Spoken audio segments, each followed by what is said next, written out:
We were just earlier this morning at a little restaurant called La Juanita in Sioux City. You all have heard of it. And look, the cardinal rule growing up in the O'Rourke household is never, ever eat Mexican food outside of El Paso, Texas. But we broke it this morning and had one of the best carne asada burritos of my life, and talked to and listened to the business owners, Victor and Christina, who started that restaurant 20 years ago, took a big chance on not just starting that restaurant, but on this country, invested in the success of that community, hired other people from Sioux City, created economic growth and development, and improved the quality of life. I think that is, in a nutshell, the story of the United States of America, that all of us came at some point in our family's history from someplace else. You may be able to trace that lineage back 10,000 years to when your family crossed the Bering Strait and came down to where we are right now. You may be able to trace it back 300 years to when your ancestors were kidnapped in West Africa, brought here in bondage, and forced to literally build the foundation of the wealth of this country. You may, like the O'Rourkes, have come here during the 19th century, fleeing famine and certain starvation in Ireland, which consumed more than 1 million people in the home country. But you came to this place because we took you in, and we understood that when you come here, we are better for it. We lose sight of that at our peril, and it's why I'm so encouraged by Eric and Erica, because I think part of the way that we got connected with you is that you were at a Lights for Liberty event. These were held all over the United States last week, and it was people standing up for kids who right now are kept in cages in Border Patrol stations, in detention centers across the country. And though we are more than 1,000 miles from El Paso, you all had us on your mind and the future of this country and the best traditions that preceded us. We know that in a Border Patrol station just outside of my hometown in Clint, Texas, thousands of kids, many of whom have been separated from their parents after surviving a 2,000-mile journey, leaving the deadliest countries on the face of the planet, the moment that they received what they thought was going to be an embrace and a welcome from a country of asylum seekers and immigrants and refugees, they were very often separated from the very parents who risked their lives to bring them here in the first place. Mom or dad sent back, deported to the very country from which they fled, and that child, not speaking the language. My son Henry worried about if he's going to have friends at summer camp. These kids are locked up with children they have never met before. This administration denying diapers to the 5-month-old, denying toothpaste and soap and a fresh set of clothes for kids who've been kept for weeks or months in these squalid conditions, sleeping on concrete floors under tin-foil blankets. And the worst torture of all is not knowing when or even if you're going to see your mother or your father again. Think about yourself, think about your own kids, think about what that would do to your family and to their heads. We've got to be better than this, because it's not just happening in Clint, Texas. It's in Homestead, Florida. It's in Southwest Key, in Houston. We have the largest mass incarceration of children who have committed no crime whatsoever in the history of the United States, with perhaps the exception of when we jailed and interned Japanese Americans based on their race and their ethnicity during World War II. And I remember reading that chapter in my history book and thinking to myself, man, if I was alive in 1942 and 1943, I would have stood up and said something about it. I'm so ashamed that our country had done that to our fellow Americans. And yet here we are in 2019, and we are doing this to these kids. We've already lost the lives of 6 children who are in our custody, completely defenseless and vulnerable and desperate. And this, the wealthiest, the most powerful country on the face of the planet, is doing this to the least of these. This cannot be us going forward, and we can take no solace that the decision was made by one man, the President of the United States, because in a democracy, government of, by, and for the people, every single day that this persists, it is on every single one of us. So for those of you who stood up at the Lights for Liberty event, those of you who came down to the tent city in Tornillo, Texas, where separated children were kept so that you could keep vigil, testify back to your fellow Americans, ensure that they know what happens in their name, that kind of activism and advocacy really works. It changes the practices of this country and forms the political pressure to make sure that we live up to our potential and fulfill our promise. Are you all with me on this one?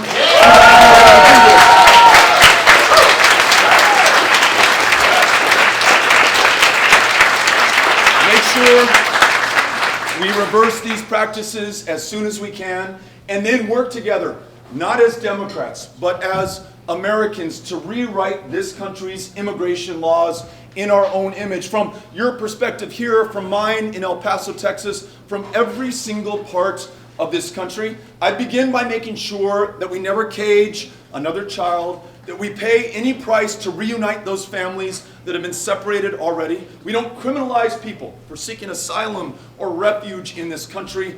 A million dreamers who call the United States home, let's forever free them of any fear of deportation by making them U.S. citizens here.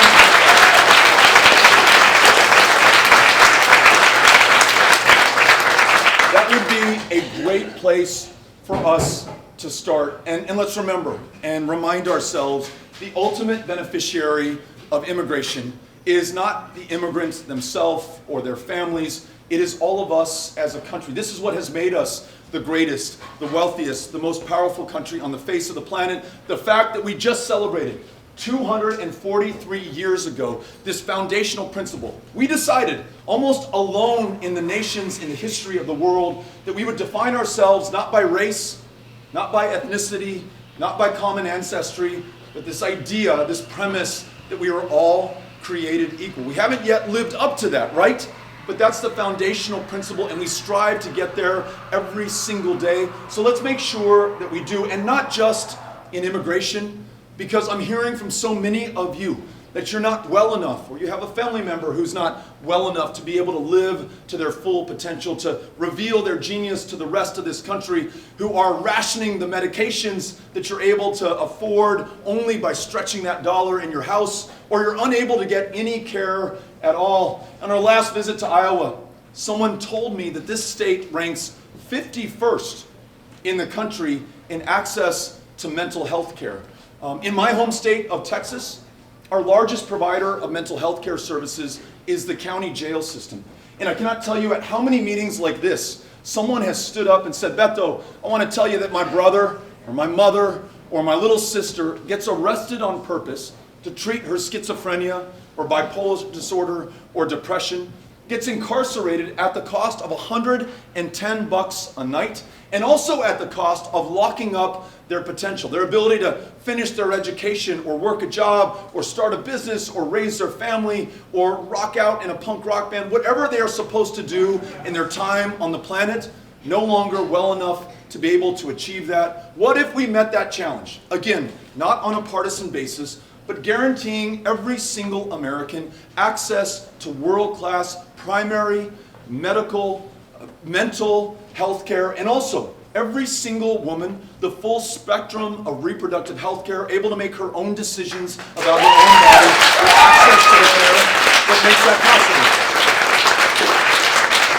And there is a really common sense approach to this. Some have tried to offer us a false choice. Either you keep the status quo or even roll back the Affordable Care Act, or you get rid of it altogether and you go straight to a single payer system. What if we did this? What if we said, for the tens of millions of our fellow Americans who can get no care at all today, we immediately enroll you in Medicare. Those of you who are insufficiently insured, you cannot afford that copay or that premium, you can't bridge that deductible, you're able to enroll in Medicare as well. But if you're one of the tens of millions of our fellow Americans who has employer-sponsored insurance and you like it because it works for you or your family, you're a member of a union, and you fought for that health care plan and you don't want to lose it now, you're able to keep it as well. So universal, guaranteed, high-quality care that preserves choice. I think we can bring our fellow Americans into this and get it done. What do you all think? Yeah?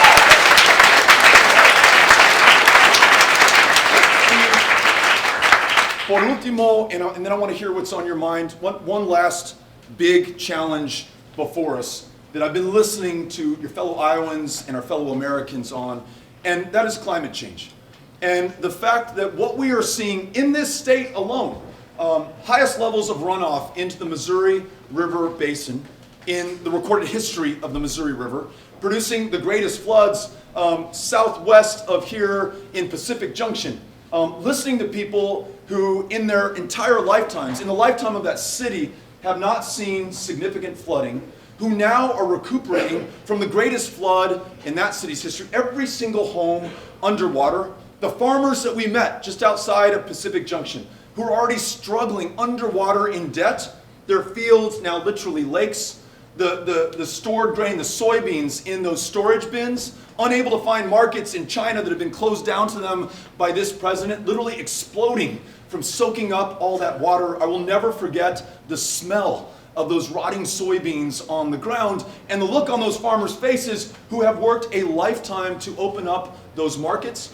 But it was those same farmers who said, look, we want to do our part in confronting climate change before it is too late. What if we can make a profit planting cover crops? What if we could make a profit using newer technologies like precision till farming or no-till farming to sequester more of that carbon in the soil? What if we could keep more land under conservation? One of the best ways to meet this challenge, and rural Iowa is already there with the solutions. Just put them in the driver's seat and get out of the way. If every single one of us does our part, if we can free ourselves from a dependence on fossil fuels, fully embrace renewable energy technology and the high wage, high skill, high value jobs that come with that, we can then take our rightful role as the indispensable country, convene the other powers of the planet to do their part as well, and stop this planet from warming another 2 degrees Celsius, after which the floods that we've experienced here, the storms in Texas, the droughts and the wildfires in California, they will pale in comparison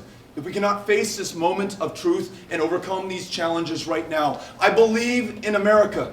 I know that this is a principle not just of the Democratic Party, but of the human race, to make sure that our kids looking back on us, the people of 2019, can be proud of the decisions that we made together. So whether it's immigration, or whether it's healthcare, or making sure this economy works for everyone, or confronting the greatest existential crisis we have ever seen, we've got to be able to do it together. This deeply divided, highly polarized country has to find the common ground to pursue the common cause, and that is how I am running to serve you, by going everywhere, not writing anybody off, not taking anyone for granted, and is how I want to serve you by bringing the best of America together. Thank you all for having us. Thank you. So, at the back of the room, Cynthia Cano has a microphone. If you have a question, a comment, an idea or suggestion, we'd love to bring the mic to you. So if you can get Cynthia's attention, she'll bring it to you. You raise your hand, I will make my way to you. I don't know if that mic's on, Cano. There you go. Here we go. You raise your hand, I will come to you. There's one. We have him up here. Go. So what are your thoughts on Native American policies? It's interesting, J.D. Schulten was just talking to me about a suit on behalf of Native American nations that might change land ownership in a huge way in Oklahoma right now. And we were talking about how this country has never really reconciled the foundation of this country and the ownership of land and the consignment to those who preceded today's generation of Americans in this place, literally where we are right now in Oklahoma, where that suit is taking place. So at a minimum, let's make sure that everyone has a seat at the table. At a minimum, let's fund our obligations. I think of the Bureau of Indian Education. I've been to some of these schools on these reservations, and they're funded at a fraction of what we see in other public schools across this country. Access to technology is not commensurate with what we're seeing in my hometown or maybe your hometown. So investing in the next generation of leadership in those communities, making sure that we listen to them on issues that they have understood far longer than we have been a country. Our stewardship of the land, the waterways, the environment, the soil, and the air. So in order to meet that obligation and not just talk the talk, but also walk it as well, you will see in our campaign spending more time in Indian country, spending more time with Native American leaders, and making sure that their ideas and suggestions and questions are part of the conversation. Thanks for asking. Appreciate it. Hey there. Hi. How are you going to attract the independents and the Republicans who don't like Donald Trump? Yeah. I think part of it is being here in solo country, right? And making sure that I take the time to listen and learn from you and others. But I'll also tell you that we bring some experience in doing this from my time in Texas. Last year and in 2017, running for Senate, I visited 254 counties, every single one of them in Texas. We went to the big blue places so as not to make them feel like they were taken for granted. But we also went to the red, rural places. So red you can see them glowing from outer space as you orbit planet Earth. King County voted for Donald Trump 96% in the last election. But we showed up in King County. It's because we believe that no one should be taken for granted. Everyone should be heard and listened to, fought for, and represented. And I have no hope of doing that if I have not shown up first. But I also want to tell you this. I'm the son of a lifelong Republican mother.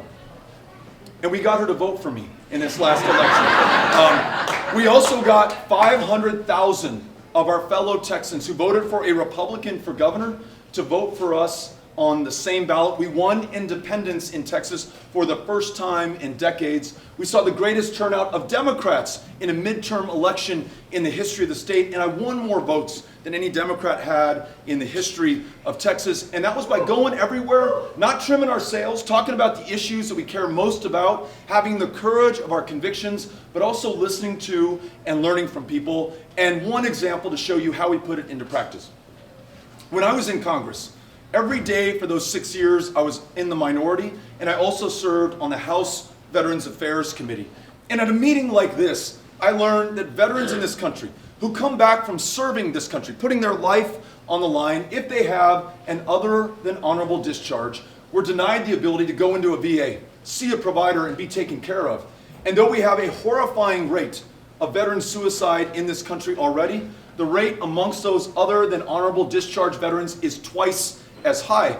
So we wrote a bill, the Honor Our Commitment Act, to make sure that any veteran, regardless of status of discharge, can get into that VA and get life-saving help. But in the minority, though that bill was well-intentioned and well-written, it was going absolutely nowhere unless we could reach across the aisle and find someone with whom we could work. And that inherently meant that we had to compromise a little bit. A four-letter word in both parties right now.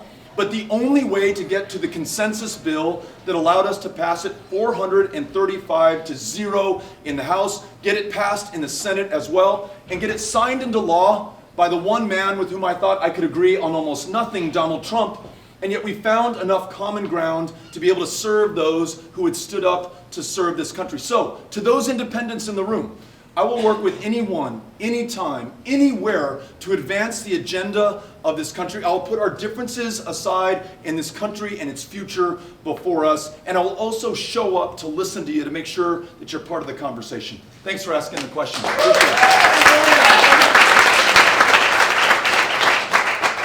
So you've hit 3 of my top 4 issues already, but I'm here this morning with 2 of my 3 children, one of whom is an Indian doctor in a way. She's an optometrist out in Arizona, working on the reservation, so I'm proud of that.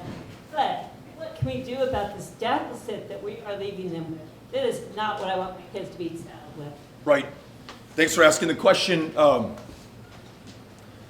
So $22 trillion in debt and counting. We'll add $1 trillion to it in the next fiscal year through deficit spending. My kids, who are 12, 11, and 8 right now, when they're looking back on this moment from the future, they will not be able to believe this. They'll say, look, so you had $4 trillion in outstanding infrastructure needs.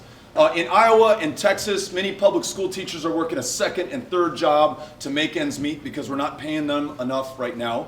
Millions of Americans do not have health care. We're fighting 6 wars halfway around the world. We have not put the resources up to take care of the veterans who have fought them. And your country's answer at that moment was a $2 trillion tax cut that flows to corporations already sitting on record piles of cash and the wealthiest at a time of record wealth and income inequality. How do we meet this challenge and make sure that we make our kids proud when they look back on the people of 2019 and 2020?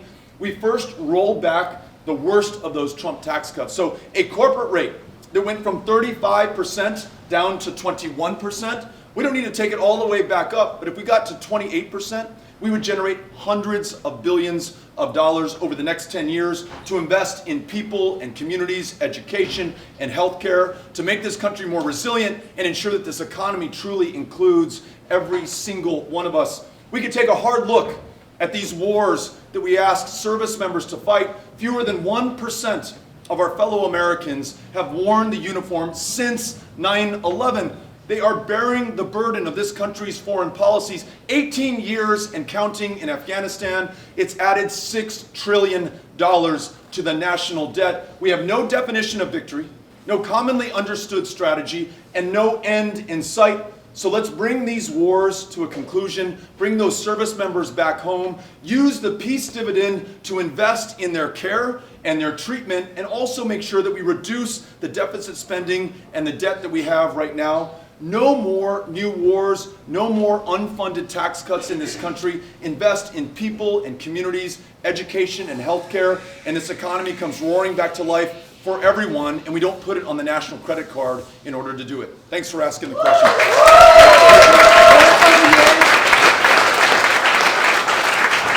What is your plan for student debt? Question is, what is the plan for student loan debt right now?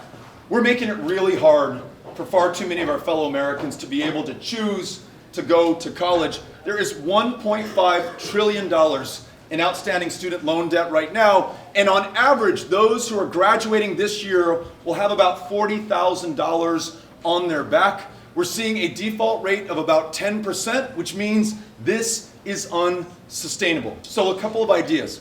First, let's stop creating the problem or digging the hole. Let's make sure that the first 2 years of college are completely free, and that four-year education is debt-free, not just for tuition, but room and board and books for lower and middle income Americans.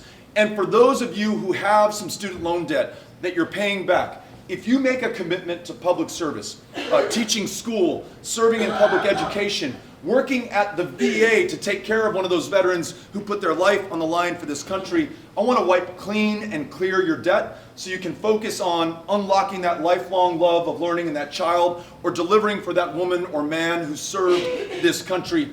And then I want to do this. I also want to elevate the role of unions in this country, because not every child, not every graduating high school senior is going to go to college or want to go to college. But what if you could, debt-free, learn a trade or a skill that would allow you to command a living wage for the rest of your life? We've got our work cut out for us here in Iowa and in Texas to diminish the role and the power of unions. If we can get that back, we'll also get back the middle class in this country and really see economic growth for everyone. Thanks for asking the question.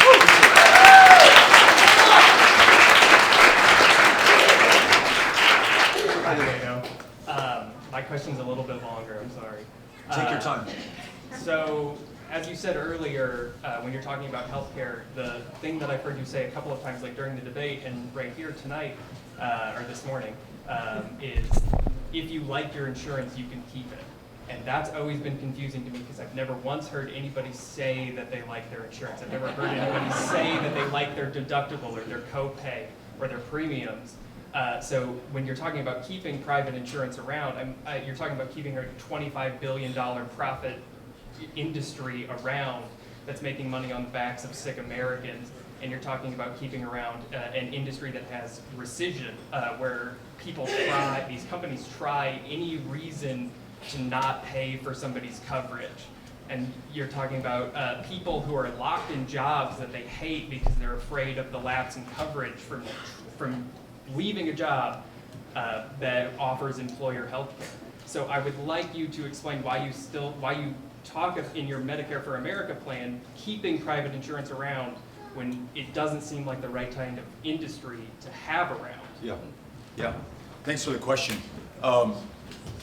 Agree with you about many of those concerns, and it's why in our plan, Medicare for America, should you not like the insurance plan that you're on, you are free to choose Medicare.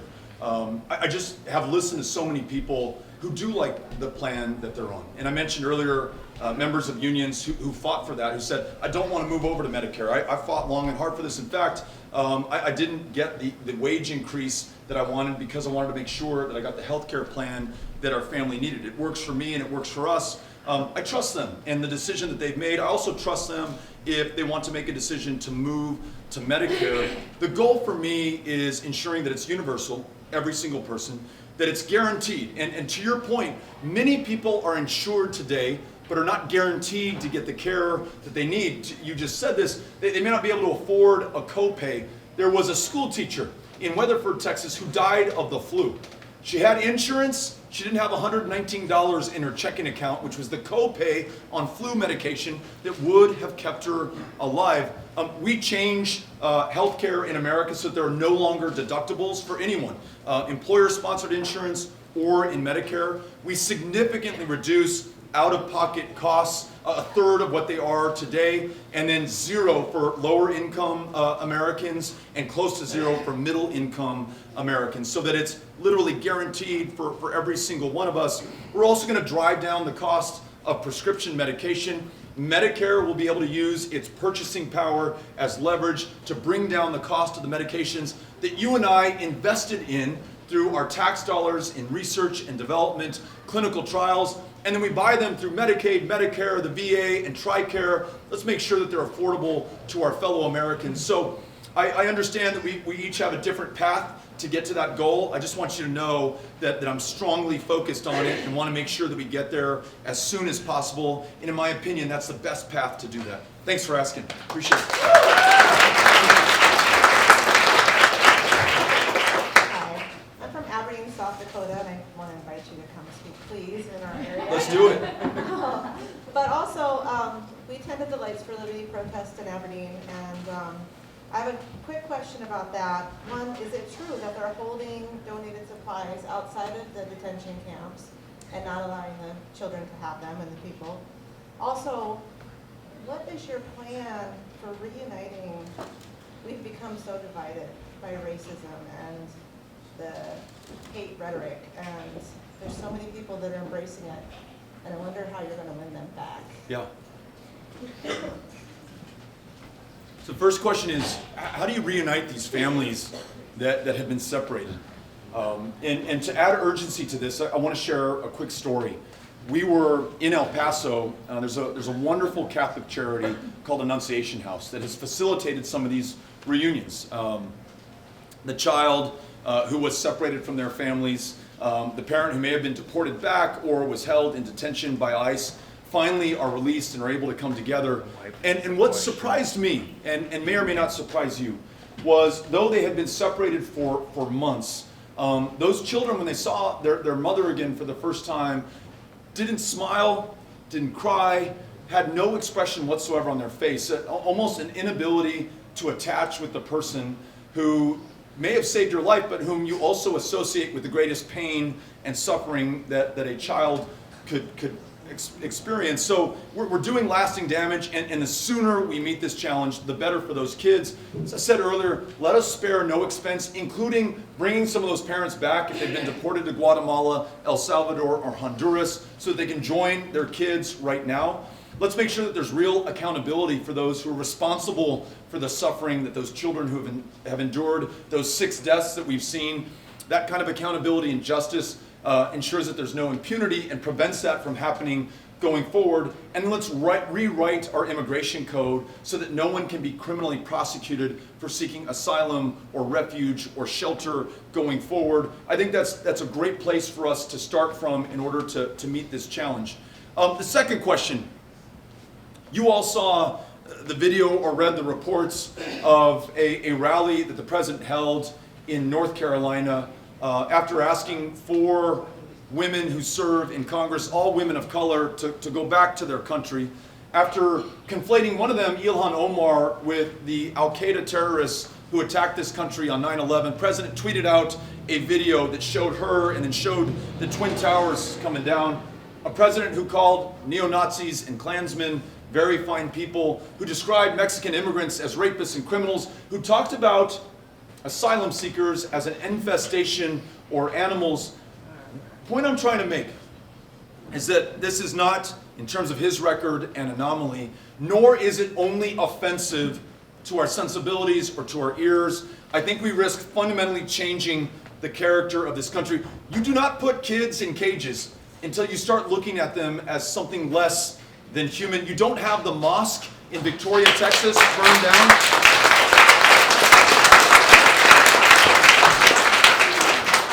That mosque in my home state was burned to the ground on the same day that the president signed his executive order attempting to ban Muslim travel to the United States of America. Hate crimes are on the rise every single one of the last 3 years. And I truly believe this moment is going to define us forever after, one way or another. You were asking about the debt and the deficit, and I was thinking about this moment through the perspective of my kids' eyes when they're looking back on us. They'll also look back on how we met this challenge. So let's call it out for what it is. It's racism, it's bigotry, it's nativism. It is not the best traditions of this country.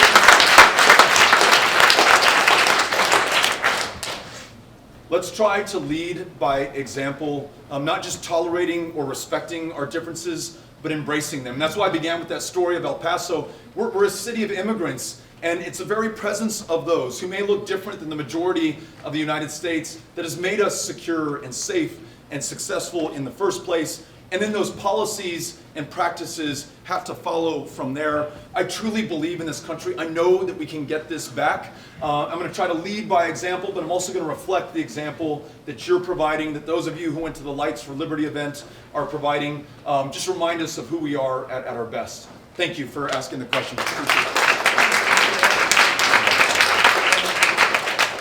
All the damage that the clown in charge has done to our foreign policies.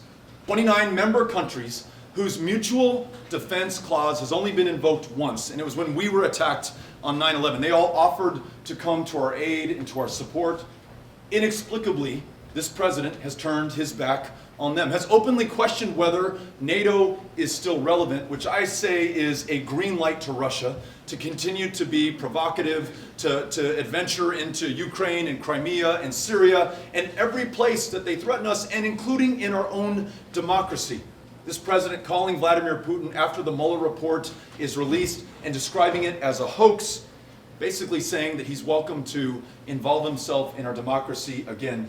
And at the moment that he's doing this to our allies, he's embracing strong men and dictators around the planet. It's not just Vladimir Putin. Kim Jong-un, the leader of North Korea, the man who has American blood on his hands, Otto Warmbier, who was effectively killed in detention there, who starves his own people into submission. President Trump says he is literally falling in love with him.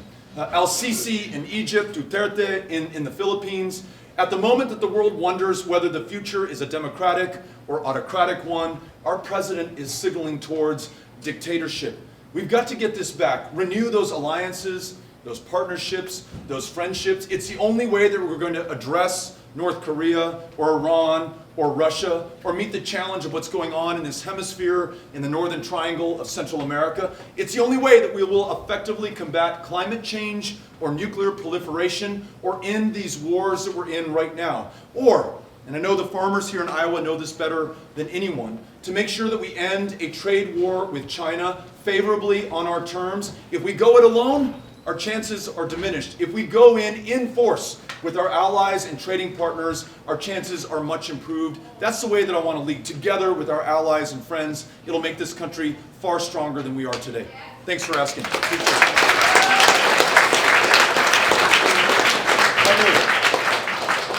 My main issue is mental health based on experience. I'm particularly concerned about children's mental health and how you'll deal with it. Yeah. Thank you for asking. Questions about mental health, and in particular, children's mental health.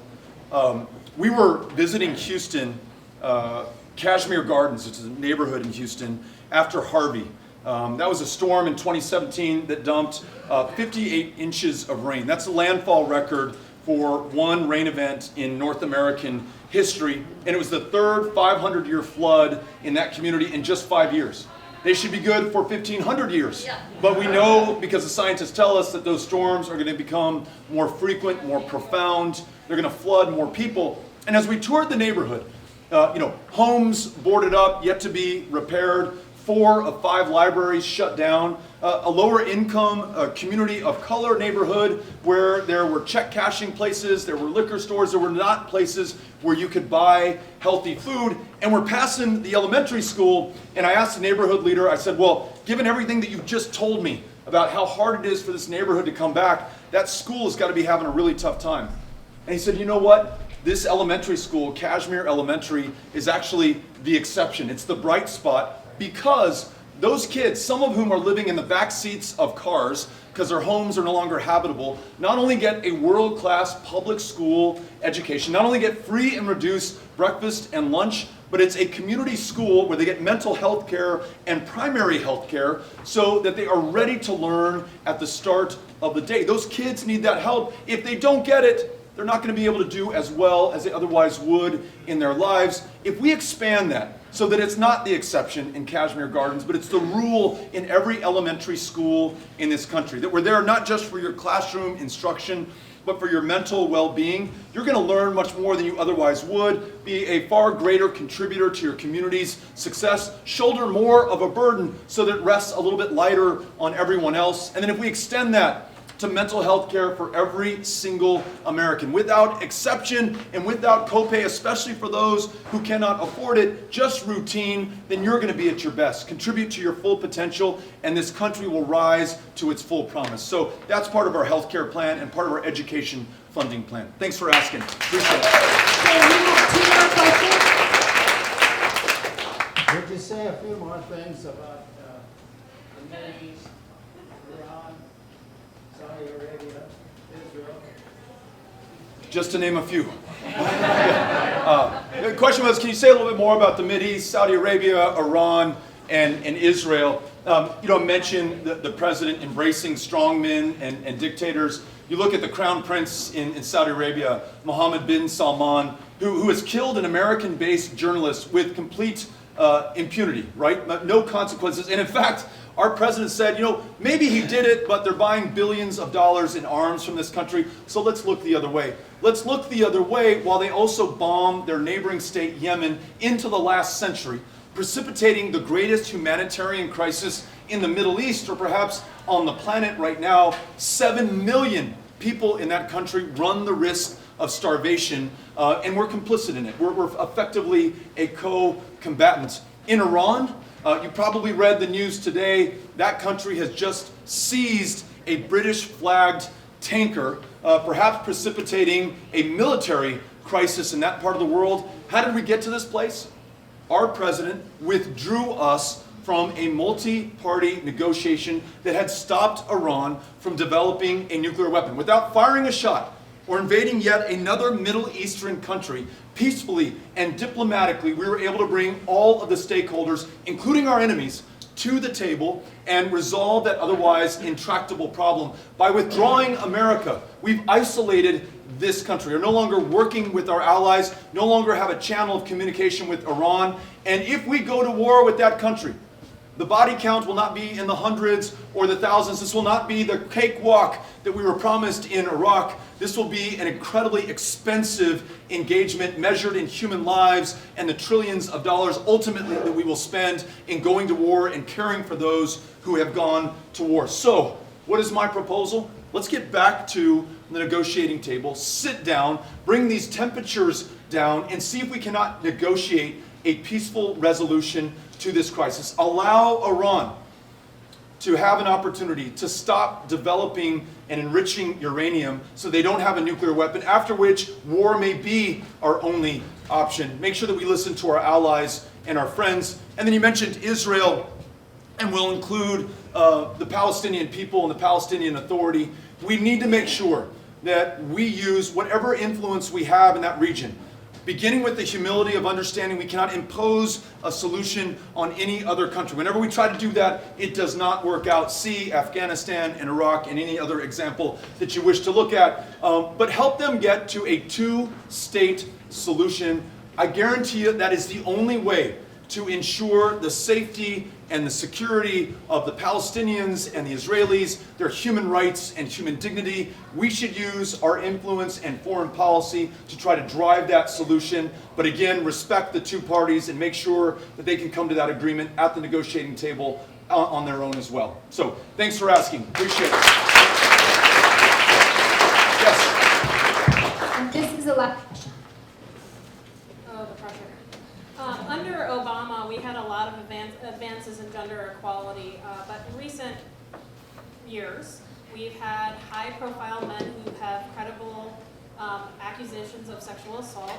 We have challenges against VAWA. We had trouble reauthorizing VAWA in a time where we're just starting to understand the epidemic of murdered and missing Indigenous women. That's used as a reason to not do that. We have Betsy DeVos trying to gut Title IX. What are you going to do to return us back to the path where we're actually trying to reach gender equality? Yeah, great question. Maybe starting where you ended, we're going to replace Betsy DeVos with the Secretary of Education who has experience in a public school, an educator.